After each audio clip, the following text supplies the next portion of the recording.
What should we value in the 21st century? An Oxford conference explores the impact of the metaverse, climate change, and social inequality on the values we hold. Values that are closely linked to FE.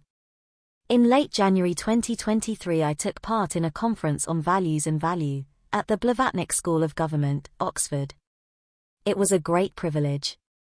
During my career in FE, the pressures on the sector were such that it was hard to find the time to reflect on wider values, other than a conviction that vocational education was beneficial to the learner, and underrated, yet vital for the future of society. The white paper from the conference has just been circulated to participants. I hope it will be more widely published. The good news is that in discussions on business practice and public policy for the 21st century, there was a forceful, pervasive argument in support of the future role for further education. The white paper recommends the use of further education colleges as spaces in which to run collaborative experiments and conversations. We recommend further education colleges as places that have strong links to an understanding of the communities in which they are based. This is a rare acknowledgement of what we in FE understand but is rarely recognized in the policy community. They are typically established in those communities, with good relationships with local businesses and other local employers, and knowledge of the skills base and potential of the communities.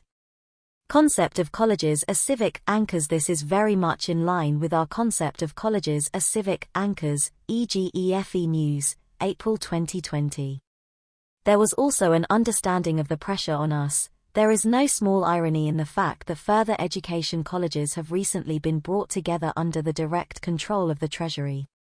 Delegates came from far and wide.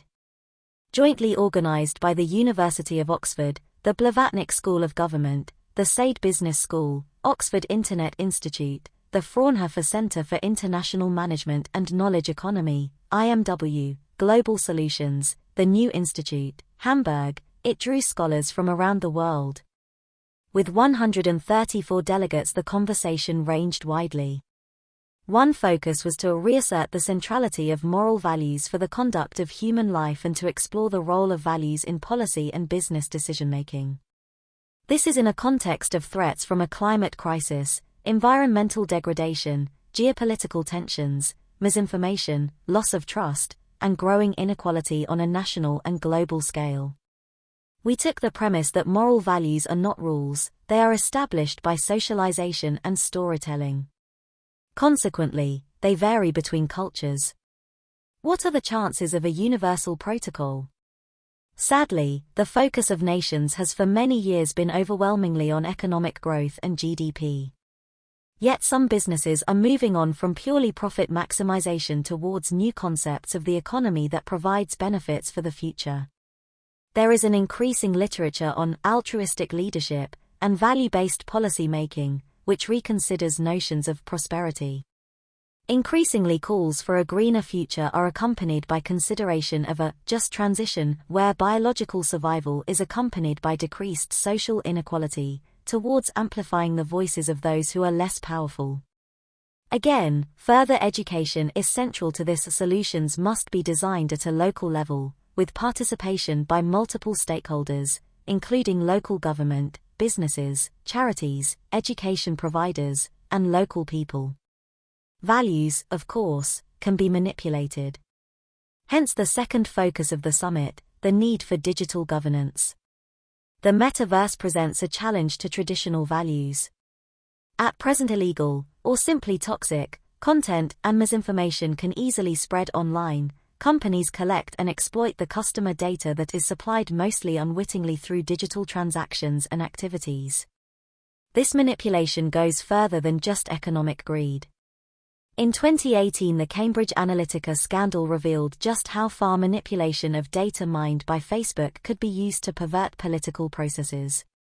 The conference identified metaverse threats as toxic content, misinformation, deepfakes, monetizing privy data. This could be augmented by a report on responsible use of AI submitted to the International Telecommunications Union, ITU, in June of this year, as yet unpublished.